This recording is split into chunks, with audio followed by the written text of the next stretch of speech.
السلام عليكم ورحمة الله تعالى وبركاته. بسم الله الرحمن الرحيم. الحمد لله رب العالمين، وأفضل الصلاة وأتم التسليم على سيدنا محمد وعلى آله وأصحابه أجمعين. أيها الإخوة الكرام، يقول ربنا سبحانه وتعالى في القرآن الكريم: قل يا عبادي الذين أسرفوا على أنفسهم لا تقنطوا من رحمة الله إن الله يغفر الذنوب جميعا إنه هو الغفور الرحيم. ويقول ربنا سبحانه وتعالى في القرآن الكريم أيضا: إلا من تاب وآمن وعمل عملا صالحا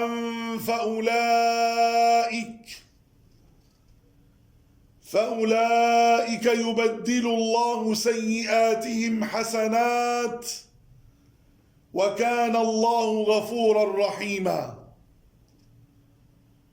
ويقول ربنا سبحانه وتعالى في القرآن الكريم أيضا: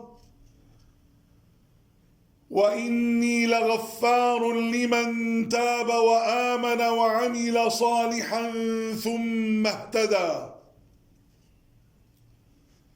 اللهم إنا تبنا إليك فتب علينا.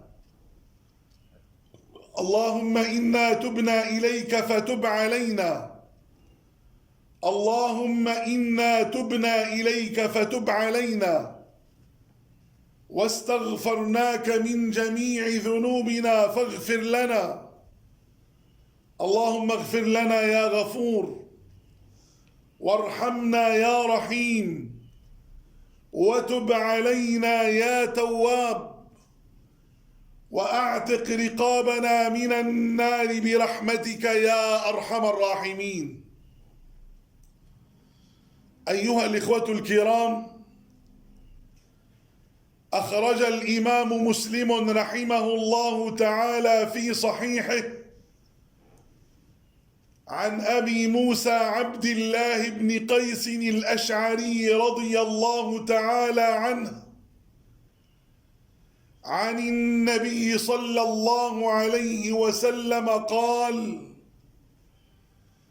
إن الله يبسط يده بالليل ليتوب مسيء النهار، ويبسط يده بالنهار ليتوب مسيء الليل حتى تطلع الشمس من مغربها، أو كما قال عليه الصلاة والسلام. وقال سيدنا محمد صلى الله عليه وسلم: ألا إن لربكم في أيام دهركم لنفحات ألا فتعرضوا لها، أو كما قال عليه الصلاة والسلام. ومن هذه النفحات أيها الإخوة الكرام ليلة النصف من شعبان، وهي ليلة مباركة، وقد ورد في فضلها أحاديث كثيرة يقوي بعضها بعضا ليثبت بها فضل هذه الليلة. لذلك ينبغي علينا أن نغتنمها، لأنها نفحة ربانية ومنحة إلهية، لنتطهر فيها من الذنوب ونتوب إلى الله تعالى من الكبائر والموبقات، لندخل شهر رمضان المبارك فننتفع من أنواره وتجلياته. أيها الإخوة الكرام، سأتابع الكلام عن فضل هذه الليلة، ليلة النصف من شعبان، في التسجيل الثاني. وصلى الله وسلم وبارك وعظم وأنعم على سيدنا محمد وعلى آله وأصحابه أجمعين، والحمد لله رب العالمين، والسلام عليكم ورحمة الله تعالى وبركاته.